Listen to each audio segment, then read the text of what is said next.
Hello friends, আপনারা সবাই কেমন আছেন? আশা করি আপনারা সবাই ভালো আছেন। আমার চ্যানেল সুস্মিতাজ ফুড জাংশনে আপনাদের সবাইকে স্বাগত জানাই। আজ আমি আপনাদের সাথে শেয়ার করব পালং শাকের চচ্চড়ির রেসিপি। আশা করি এই রেসিপিটি আপনাদের ভালো লাগবে। যদি এই রেসিপিটি আপনাদের ভালো লাগে তবে বাড়িতে অবশ্যই ট্রাই করবেন এবং আমার চ্যানেলটিকে সাবস্ক্রাইব করে পাশে থাকবেন। পালং শাকের চচ্চড়ি বানানোর জন্য আমি উপকরণ হিসেবে নিয়েছি পালং শাক, যেটাকে আমি কুচিয়ে নিয়েছি। পালং শাক ছাড়াও আমি উপকরণ হিসেবে নিয়েছি আলু এবং বেগুন, যেগুলো আমি একই শেপে কেটে নিয়েছি।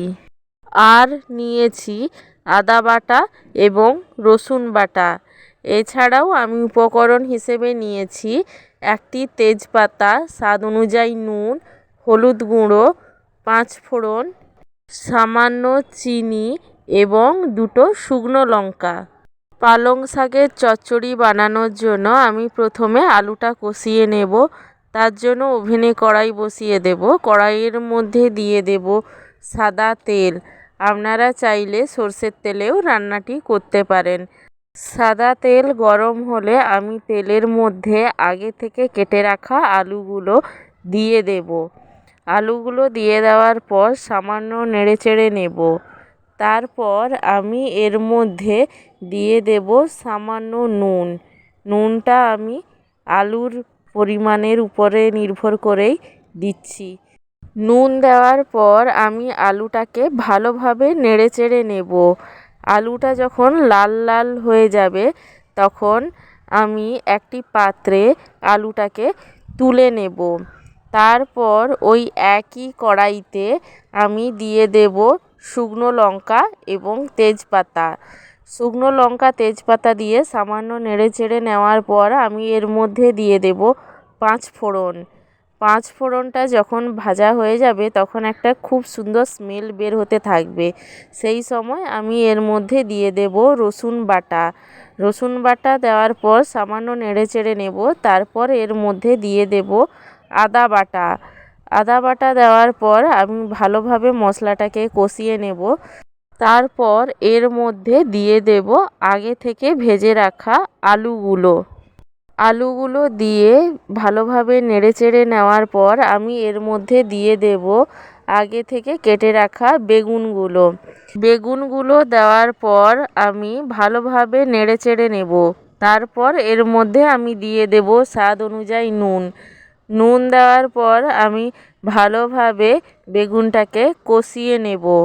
বেগুনটা যখন ভালোভাবে কষানো হয়ে যাবে তখন আমি এর মধ্যে দিয়ে দেব আগে থেকে কুচিয়ে রাখা পালং শাক। পালং শাক দেওয়া হয়ে গেলে আমি সমস্ত উপকরণ ভালোভাবে নেড়েচেড়ে নেব। এই রান্নাতে আমি জল ব্যবহার করব না। শাক থেকে যে জল বেরাবে সেই জলেই এই শাকের চচ্চড়ি রান্না হবে। শাকটা দিয়ে ভালোভাবে নেড়েচেড়ে নেওয়ার পর আমি এর মধ্যে দিয়ে দেব পরিমাণ মতন হলুদ গুঁড়ো। হলুদ গুঁড়ো দেওয়ার পর আমি আবারও ভালোভাবে সমস্ত উপকরণ কষিয়ে নেব। যেহেতু এই রান্নাতে আমি জল ব্যবহার করব না, সেহেতু এই রান্নাটি আমি কষিয়ে কষিয়ে করব এবং এই সময় গ্যাসের ফ্লেম লো রাখব।